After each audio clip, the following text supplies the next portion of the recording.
Amado, Dios le bendiga. Dios le bendiga, amados. En cuanto a los certificados de doctrina, lo que no dijo Héctor es que se entregaron en orden de mérito. Eso quiere decir que las dos hermanas en esa cohorte se graduaron de primero.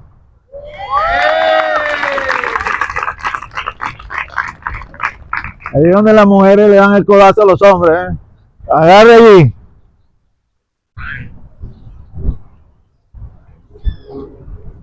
La Biblia dice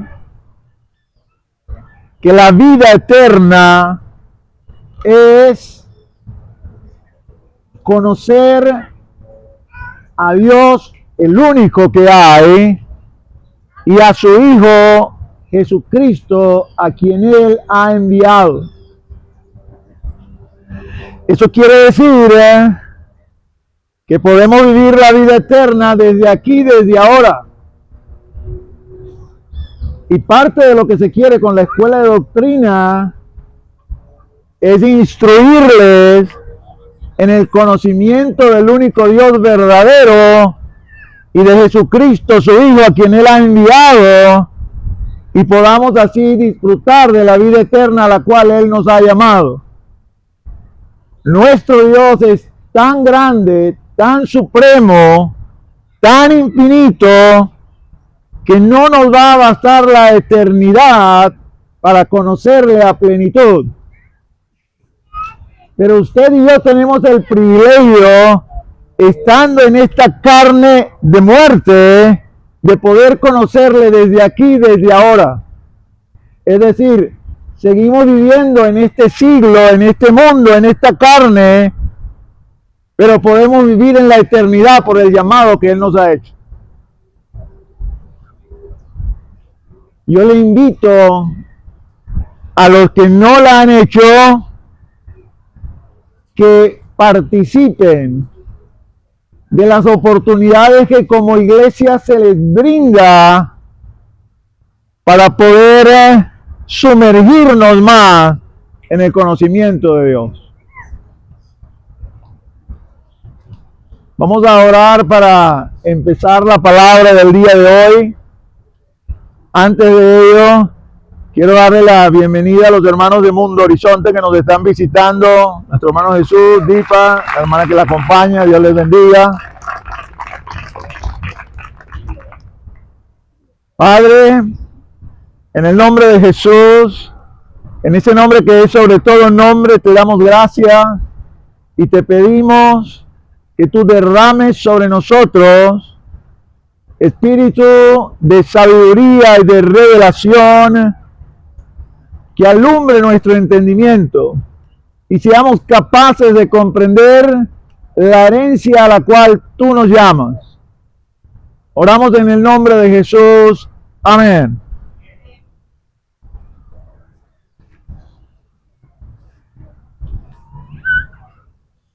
Voy a invitarte a que abras tu Biblia en Romanos capítulo 8.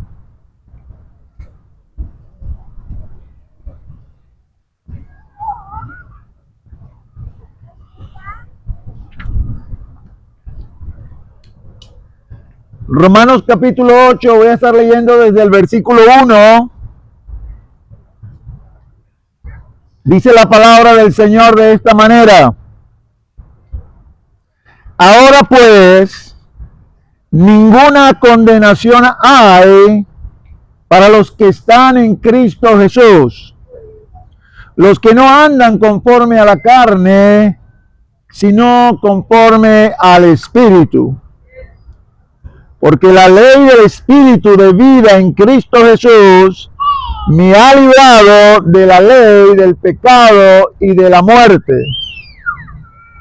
Porque lo que era imposible para la ley, por cuanto era débil por la carne, Dios, enviando a su Hijo en semejanza de carne de pecado y a causa del pecado, condenó al pecado en la carne, para que la justicia de la ley se cumpliese en nosotros, que no andamos conforme a la carne, sino conforme al Espíritu. Porque los que son de la carne piensan en las cosas de la carne, pero los que son del Espíritu, en las cosas del Espíritu. Porque el ocuparse de la carne es muerte, pero el ocuparse del Espíritu es vida y paz. Por cuanto los designios de la carne son enemistad contra Dios, porque no se sujetan a la ley de Dios, ni tampoco pueden. Y los que viven según la carne no pueden agradar a Dios. Mas vosotros no vivís según la carne, sino según el Espíritu. Si es que el Espíritu de Dios mora en vosotros. Y si alguno no tiene el Espíritu de Cristo, no es de él. Pero si Cristo está en vosotros, el cuerpo en verdad está muerto a causa del pecado, mas el Espíritu vive a causa de la justicia. Y si el Espíritu de aquel que levantó de los muertos a Jesús mora en vosotros, el que levantó de los muertos a Cristo Jesús vivificará también vuestros cuerpos mortales por su Espíritu que mora en vosotros. Así que, hermanos, deudores somos no a la carne, para que vivamos conforme a la carne, porque si vivís conforme a la carne, moriréis. Mas si por el Espíritu hacéis morir las obras de la carne, viviréis.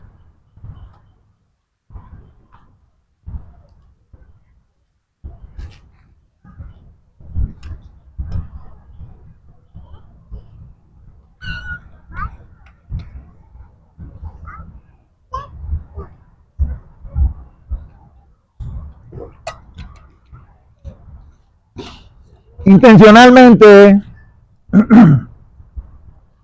me detuve en el versículo 13 porque quiero invitarles a reflexionar sobre algo. Si usted va leyendo el capítulo y va prestando atención a el razonamiento que está haciendo Pablo,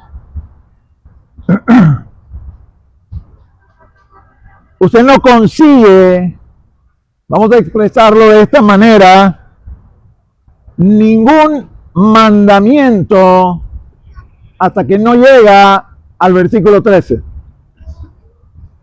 Lo anterior es una exposición de motivos, donde él está describiendo y explicando algo que nos interesa saber, y en base a ese conocimiento, entonces nos va a demandar que hagamos de una determinada manera. Esta forma que usa Pablo se repite en sus epístolas. Es decir, él no va a demandar o no nos va a decir que Dios está demandando obediencia con respecto a algo si primero no nos ha dicho por qué. Así que si lo entendemos de esa forma, de esa manera, y vamos analizando cada pedazo, cada trozo de lo que él nos ha explicado, podemos sacar unas grandiosas conclusiones que internalizadas nos van a motivar a que gozosamente nosotros cumplamos con la demanda que Él nos hace. Y lo primero que dice ese capítulo, mis amados hermanos, es la noticia más gloriosa que se le puede dar a cualquier ser humano. No hay ninguna condenación para los que están en Cristo Jesús.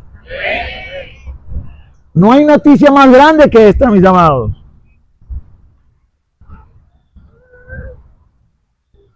Definitivamente, la verdad del Evangelio, los predicadores, los maestros van a buscar la unción de lo alto para poderlo explicar en palabras sencillas. Pero si usted no es alumbrado por el Espíritu de Dios, se va a quedar corto en la comprensión de la verdad espiritual que nos está dando la Escritura. Pastor, ¿por qué eso será una gran noticia? Porque desde Adán hasta el día de hoy, todos sus descendientes están condenados. Imagínese usted la persona, en su opinión, más buena que usted conozca, que no es capaz ni siquiera de matar una mosca. Aparte de buena, es gentil, es amable, es disciplinada, es trabajadora, y póngale todas las cualidades que usted le quiera poner, que le hagan pensar, oye, es una gran persona, digna de imitar. Cuando el Espíritu de Dios alumbra su entendimiento, usted logra comprender que a pesar de todas esas virtudes, si esa persona no tiene el Espíritu de Dios dentro de ella, está condenada. Y cuando se muera, si no tiene a Cristo, va a ir al infierno y no al cielo. Y si usted hoy es cristiano y piensa diferente a lo que le estoy diciendo, le voy a tener que recomendar que se lea la Biblia otra vez. Porque no hay salvación por obras. Nuestros estándares jamás van a satisfacer el estándar de Dios. Por eso la salvación es solamente por creer con el corazón, únicamente. No hay buenas obras que satisfagan la justicia de Dios. Así que cuando yo entiendo eso y me siento miserable, porque a pesar de que trato de hacerlo todo bien, no voy a ir al cielo porque no logro satisfacer el estándar de Dios. Y viene Dios y me dice, ahora pues, ninguna condenación hay para los que están en Cristo Jesús. Amados, avanzar, porque es la mejor noticia que nos pueden dar. Eso quiere decir que si me muero hoy, me voy al cielo, sin importar lo que haya hecho o no, porque no depende de mis obras. Depende de aquel que hizo la obra por mí y la hizo perfecta. La justicia de Él me ha sido adjudicada a mí. Dios no espera que yo haga las cosas perfectas. Él espera que yo me ponga bajo el paraguas de Jesucristo, que sí hizo las cosas perfectas, y que la justicia de Jesucristo me sea adjudicada a mí, a cada uno de nosotros. Es como que, porque Dios el Padre es el juez, y cuando viene alguien que no cree en Él, que cree en su propia justicia, que cree que yo lo hice bien, que yo no le hago mal a nadie, y nos presentamos delante de Él, Él nos mira tal cual somos, y cuando nos presenta el resultado, Vamos a ver nuestras carencias y cómo no logramos el estándar de Dios.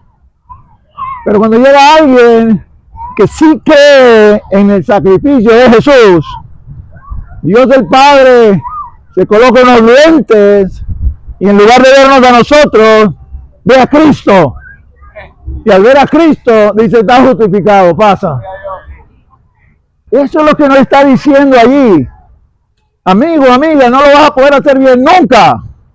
No te estoy demandando que lo hagas bien.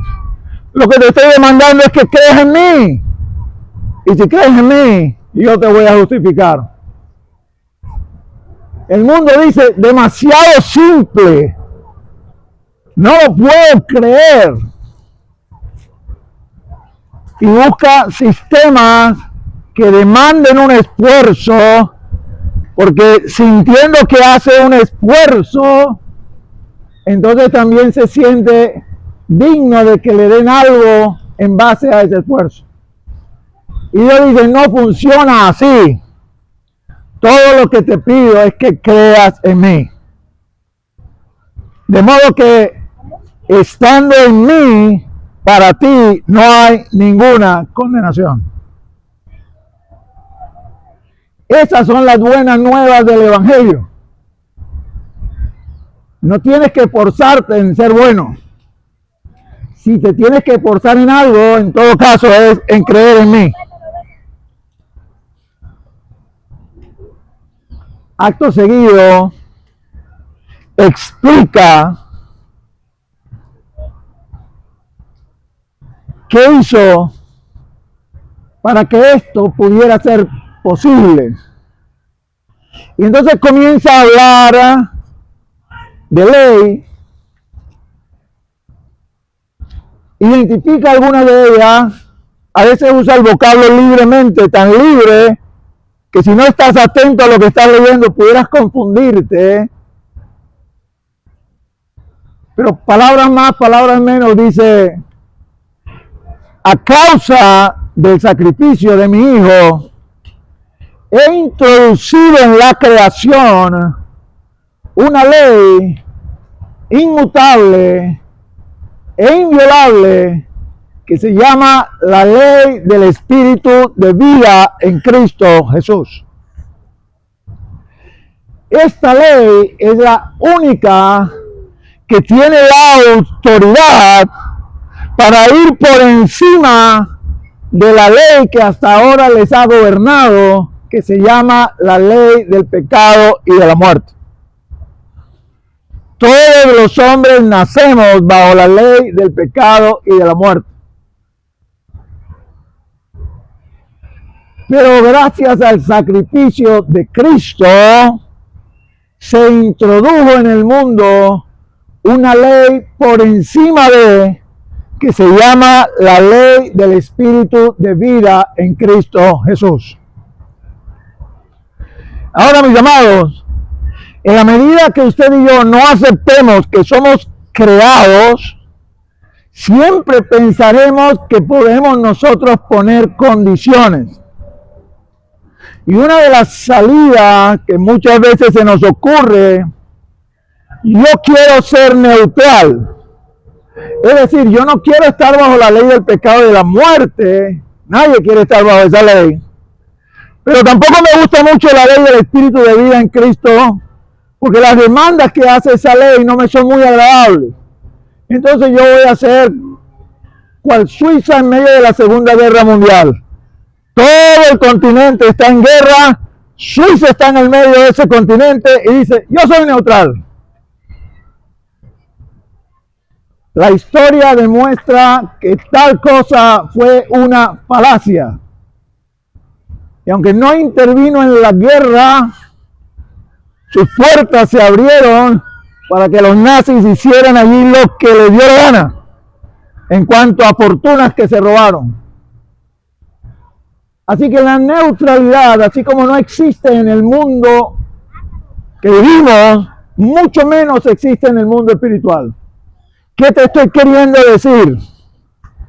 Que si no estás bajo la ley del Espíritu de vida en Cristo Jesús, entonces estás bajo la ley del pecado y de la muerte. estar bajo la ley del pecado y de la muerte, óyeme bien lo que te voy a decir, no significa que soy malo. Cuando buscamos definir cómo se vive esto, cómo se sabe que estoy en la ley del pecado y de la muerte, Efesios capítulo 2 dice que si tú vives de acuerdo a tus pensamientos y tú vives de acuerdo a tu justicia, tú vives de acuerdo a tu parecer, tú vives de acuerdo a tus criterios, tú estás bajo la ley del pecado y de la muerte.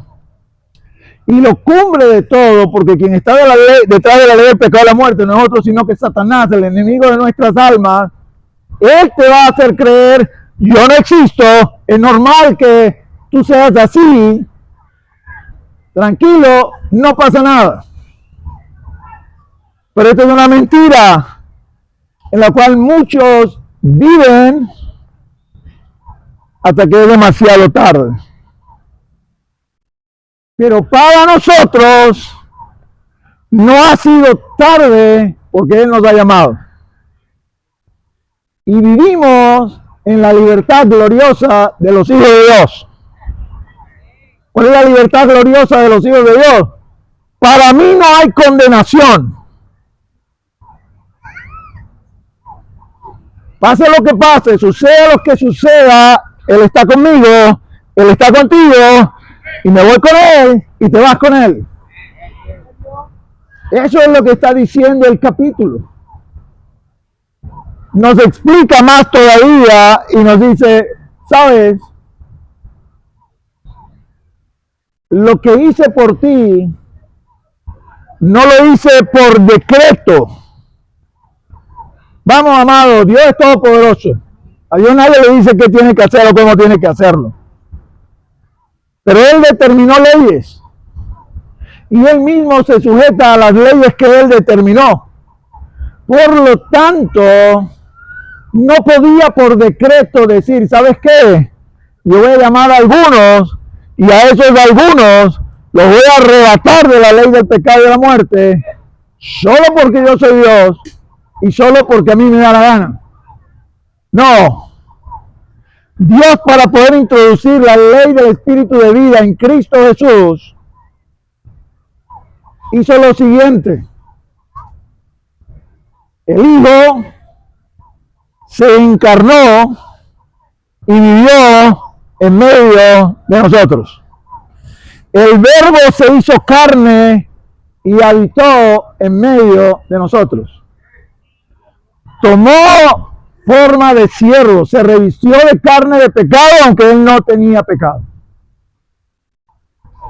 Porque Dios estableció la única manera que podamos revertir esta situación es que un hombre perfecto, un hombre que no tenga pecado, se entregue por todos los demás y pague la deuda de todos. Si eso no sucede, no se va a poder revertir la ley del pecado y de la muerte. Y naturalmente, de medio de nosotros, como género humano, tal hombre nunca iba a surgir. Porque ya veníamos con esta enfermedad hereditaria llamada pecado, con la cual todos nacemos. Así que todos somos incompetentes para esta tarea. Y Dios lo entendió así y lo supo así. Y decidió, por el puro afecto de su voluntad, por el puro amor que nos tiene a nosotros, yo voy a asumir eso. Yo me voy a revestir de carne, voy a habitar en medio de ustedes y me voy a ofrecer voluntariamente a morir, a pagar el precio de manera tal que la ley del Espíritu de vida en Cristo Jesús pueda ser introducida. ¿Qué está haciendo Pablo? Está sacudiendo nuestro entendimiento. Es como que nos dijera hoy en día, muchachos, muchachas, no sean malagradecidos, malagradecidas. Mira todo lo que esto costó. Y yo te he llamado para que tú tengas parte en esto. Porque ese es, como diría el pastor Julio, otra prédica. Usted y yo no nos acercamos a Él si Él no nos llama. No hay mérito en nosotros. Lo único es el llamamiento de Dios y ese procede de Él sin que nada determine a este voy a llamar y a aquel no voy a llamar. Solo la voluntad de Dios.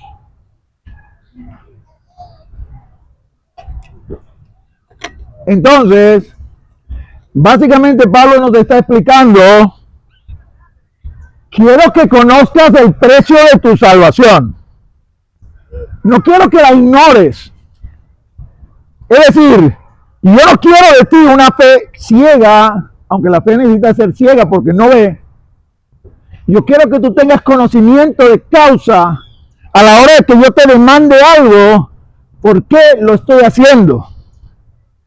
Y la demanda va orientada en el hecho que si Él entregó todo por ti y por mí, ¿cómo yo no voy a entregar todo por Él?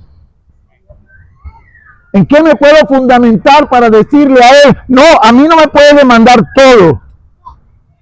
Pablo se va a explayar explicando todo lo que Él hizo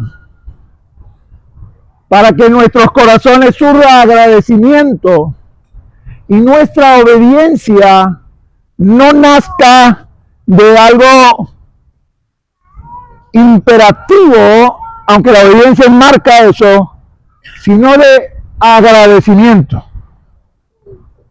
Porque sé lo que has hecho por mí, no te voy a negar absolutamente nada. Y lo que tú me demandes, eso yo voy a hacer. Eso es lo que Pablo está explicando acá. Como Pablo ha confrontado vivir en el espíritu con E mayúscula, no con E minúscula, es decir, no vivir por mi espíritu nuevo, vivir por el espíritu de Dios. Eso es lo que significa la E mayúscula. Ha confrontado eso con vivir en la carne. Explica en qué consiste esto. Todavía no ha mandado nada, todavía está explicando. Porque la perspectiva de nuestros ojos no es sencillo determinar y decir, tú vives en el espíritu, tú vives en la carne. En realidad no nos compete tal cosa, eso le compete al Señor. Pero definitivamente en nuestro día a día es necesario que lo podamos distinguir. No tiene sentido poner a liderar a alguien que todavía es un niño en Cristo y que está peleando con la carne y no logra zafarse de ella. Hay que poner a uno que sea maduro en el Señor. Entonces necesariamente tenemos que poder discernir y saber, este vive en la carne, este vive en el espíritu. Y la pauta que da Pablo es la siguiente. Observa su mentalidad y observa su conducta. La manera como piensa y la manera como actúa te va a decir si está en la carne o si está en el espíritu. Y luego dice algo grande, significativo, porque al hablar de los designios, de los deseos de la carne, dice que tales designios, tales deseos no se conforman a la voluntad de Dios, ni tampoco pueden. Es decir, por más que trates de imitarlo, de que estás en el Espíritu, tarde o temprano se nos van a ver las costuras, porque los designios de la carne son enemistad contra Dios y se va a poner de manifiesto. Ahora, por el otro lado, dice, esto de andar en el Espíritu no lo puedes imitar. Esto de pensar conforme al Espíritu y sentir y actuar conforme al Espíritu, no lo puedes imitar. Porque la única manera de lograr eso es que el Espíritu Santo habite dentro de nosotros. Si alguno no tiene el Espíritu de Cristo, no es de Él. Así que en principio, andar por el Espíritu es tener el Espíritu Santo dentro de nosotros. Todos los que tenemos del Espíritu Santo dentro de nosotros, andamos por el Espíritu.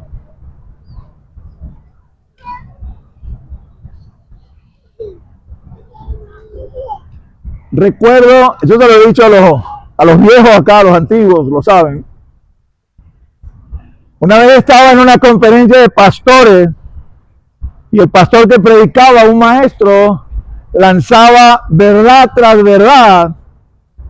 Y quizás lo que estábamos recibiendo estábamos más atónitos que otra cosa, pero como no había ninguna reacción, él decía, no sé si le estoy hablando a alguien aquí. Porque decir que el Espíritu Santo habita dentro de nosotros, mis amados hermanos, eso le vuela la cabeza a cualquiera. Acabamos de cantarlo. En el principio el Espíritu de Dios se movía sobre las aguas. El Espíritu de Dios estuvo en la creación. Creó todo lo que vemos y lo que no vemos, junto con Dios el Padre y Dios del Hijo. ¿Cómo es posible que tal persona con tamaña fuerza, con tamaño poder, pueda habitar dentro de mí o dentro de usted y no nos reventemos como una chicharra? Es decir, es tan poderoso que ha creado todo lo que vemos, pero a la vez es tan delicado que habita dentro de nosotros y algunos de nosotros ni siquiera sabemos que está ahí adentro. Es decir, ni siquiera lo sentimos, pero Él está allí. Es que si no está allí, usted no es de Cristo. Así que por simple lógica tiene que decir amén, aunque no lo sienta, Él está aquí porque yo soy de Él, ¿no? No te entiendo muy bien, pastor, pero voy a decir amén porque cristiano soy. Él tiene que estar dentro de mí aunque yo no lo sienta. Porque lo contrario es que entonces no soy de Él. Ahora, el punto está en lo siguiente. Ok, ya sé que ando en el Espíritu porque Él habita dentro de mí. Pero la habilidad para pensar como Él piensa y sentir como Él siente, tengo que desarrollarla. Es decir, ninguno de nosotros, por viejo que sea, al momento de entregar su vida al Señor y nacer de nuevo, nace adulto. Todos nacen bebé en Cristo. Usted podrá saber mucha maña del mundo, pero del Espíritu no sabe ni la O por lo redondo. Tiene que aprender, tiene que ser enseñado, tiene que ser instruido. Usted y yo tenemos que hacer como objetivo de vida, yo quiero pensar como tú y quiero sentir como tú. Porque si me resisto a crecer, si decido, me voy a quedar aquí, me siento chévere acá, siendo un niño en Cristo, usted se pone en riesgo de quedar postrado en el desierto o de volver atrás.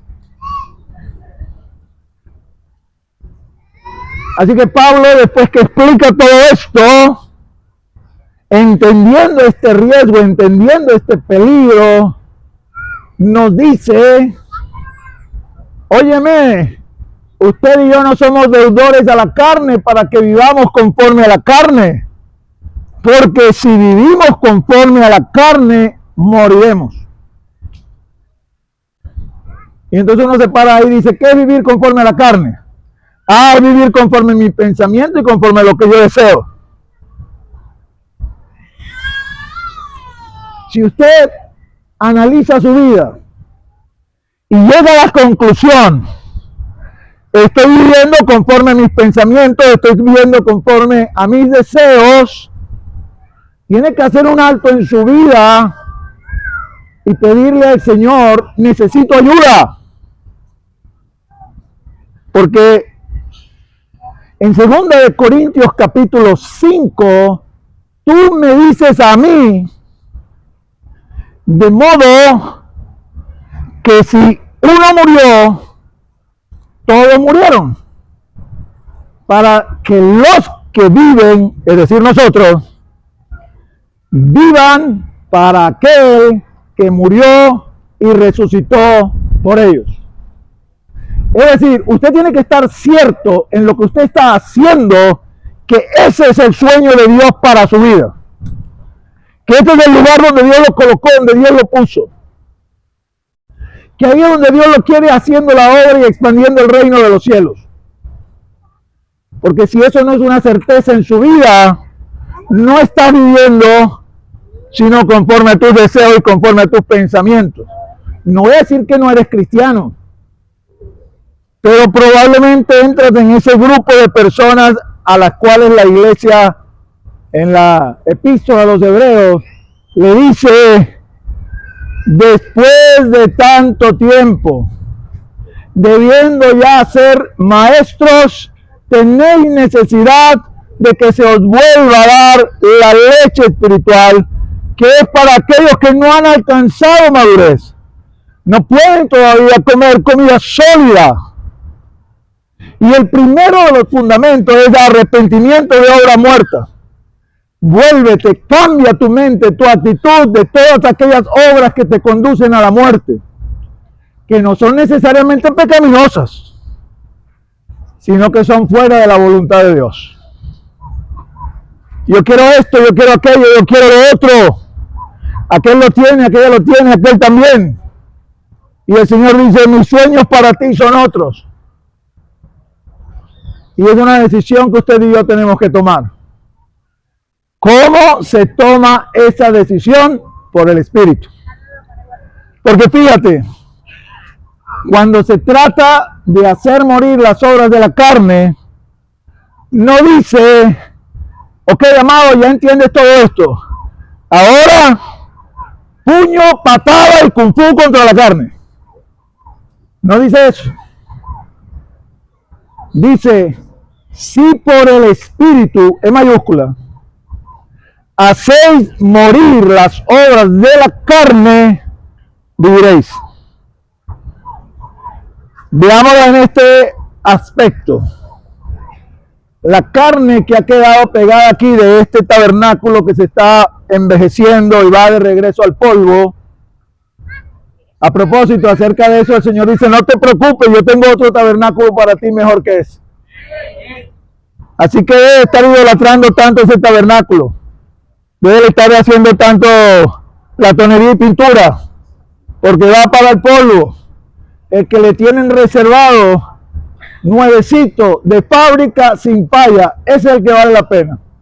No estoy diciendo que no cuide su cuerpo, porque es tabernáculo del Espíritu Santo. Lo que estoy diciendo es, no lo idolatre. Dele lo que necesita nada más. Siéntete gozoso y alegre de las arrugas que adornan su rostro, porque la vejez es señal de honra, de vida que Dios le ha dado. Y no se estire tanto, pareciendo quizás tal vez después un cadáver viviente, un zombie o algo así, de tanto que lo han estirado. Eso va al polvo. Apunte al nuevo cuerpo que Dios tiene.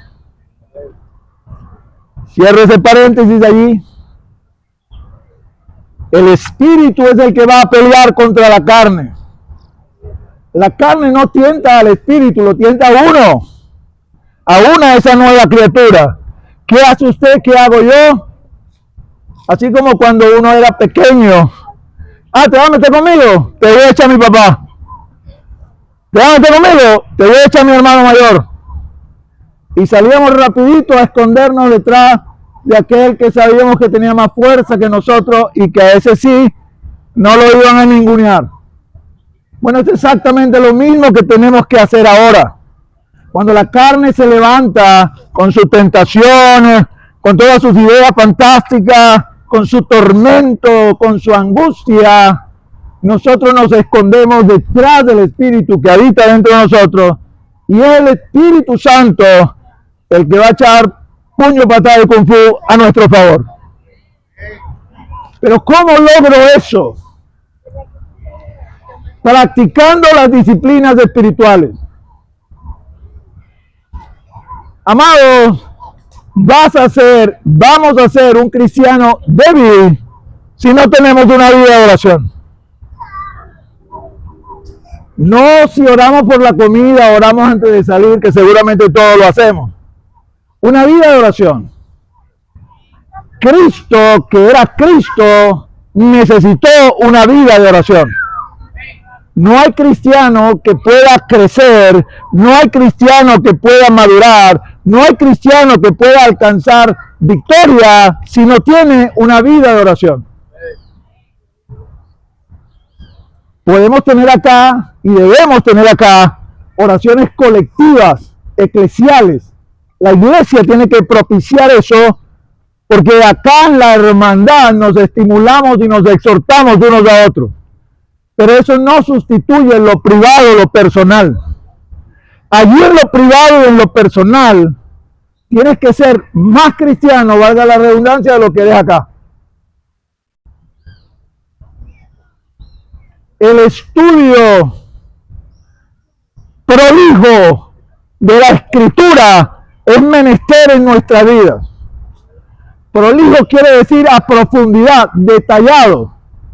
No una lectura para marcar un cheque en YouVersion. Ya leí hoy. Llevo 4,000 días y no me he pelado uno. Leyendo devocionales y un versículo. Eso no lo alimenta. Eso no le da conocimiento. Eso no le permite profundizar. Hay que tomarse el tiempo para estudiar.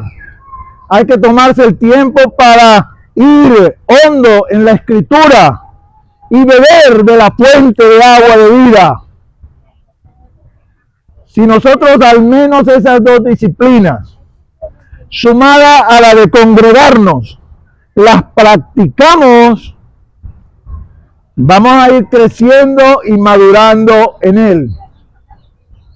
Vamos a vivir por el Espíritu, no solo porque el Espíritu está dentro de nosotros, sino porque pensamos y actuamos en conformidad con él. Pastor, yo lo he intentado. Es muy difícil y uno sufre mucho. Amén. Es que es así. En el mercado del cielo no hay artículo barato. Si esto fuera fácil, todos seríamos cristianos. No hay nada más difícil en el mundo que ser un cristiano genuino. Cuesta, por decirlo en una expresión humana, sangre, sudor y lágrimas. ¿Por qué? Porque es que acaso voy a ganar con mi esfuerzo lo que ya él me dio de gratis. No. Sino que tenemos un enemigo que se opone, se resiste, se niega a que usted y yo seamos salvos. Y viene contra nosotros con todas sus artimañas, con toda su astucia, con todas sus fuerzas, para que nosotros tiremos la toalla y abandonemos.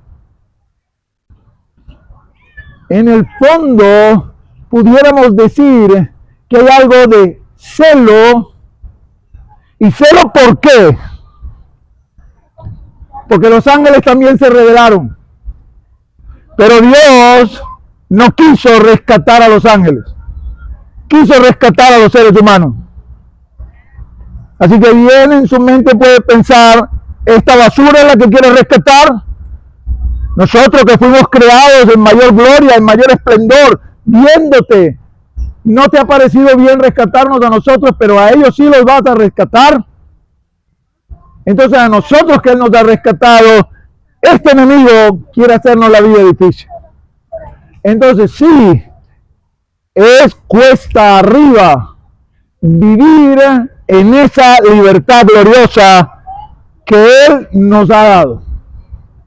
Pero les digo algo, vale la pena. Los músicos pueden venir acá. Yo quiero animarte en la mañana de hoy a que no te rindas.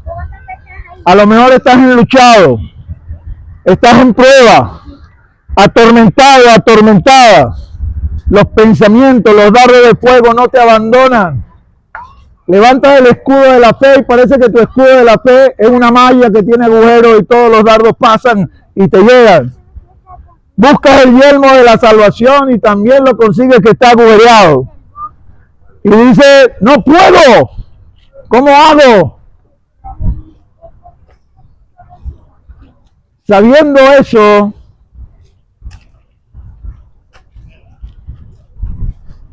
la Escritura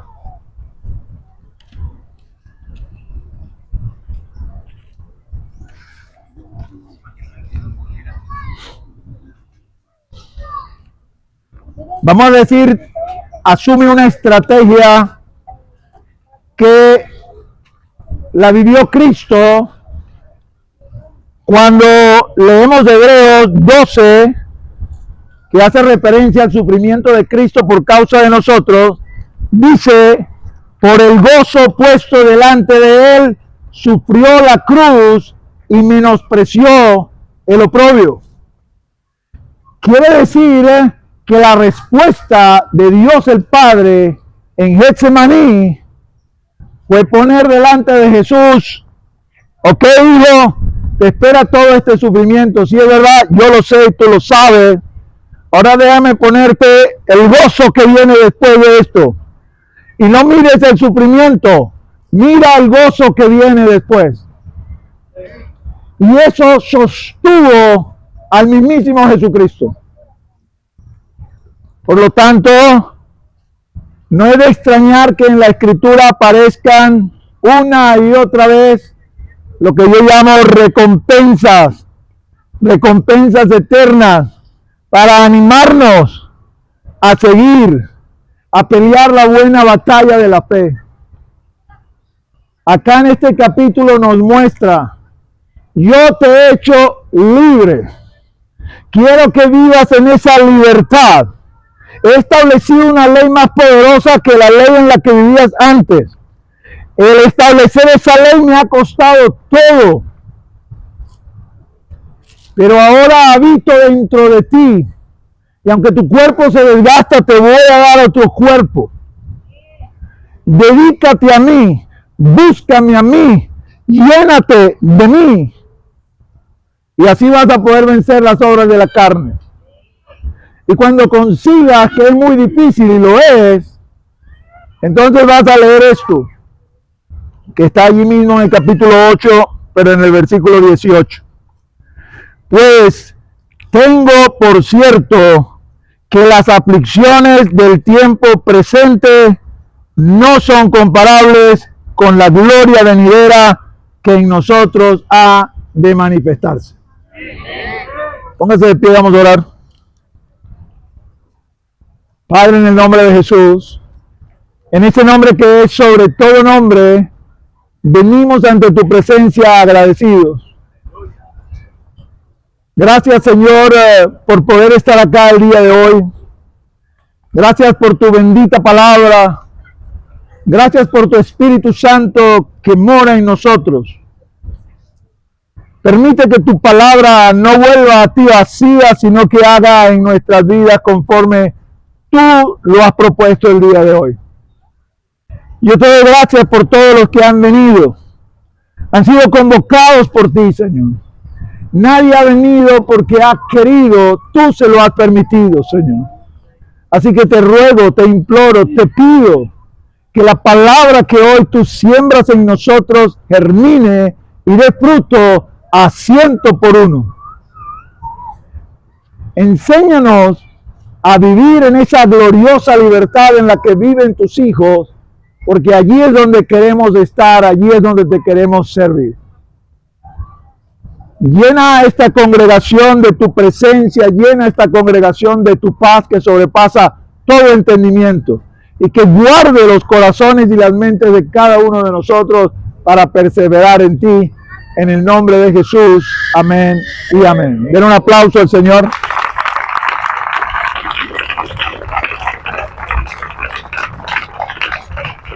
Mientras la alabanza nos dirige en unos cantos finales, en la parte de atrás, los ancianos, los pastores, y creo que los diáconos, si acaso hay muchas personas, nos van a acompañar. Si usted tiene necesidad de oración, nos puede buscar en la parte de atrás. Los hermanos de la directiva y de la junta pastoral también. Y vamos a estar orando por ustedes. Dios les bendiga, amados. Y luego no se vaya, hay para compartir todos y gozarnos juntos los hermanos en armonía. Dios les bendiga.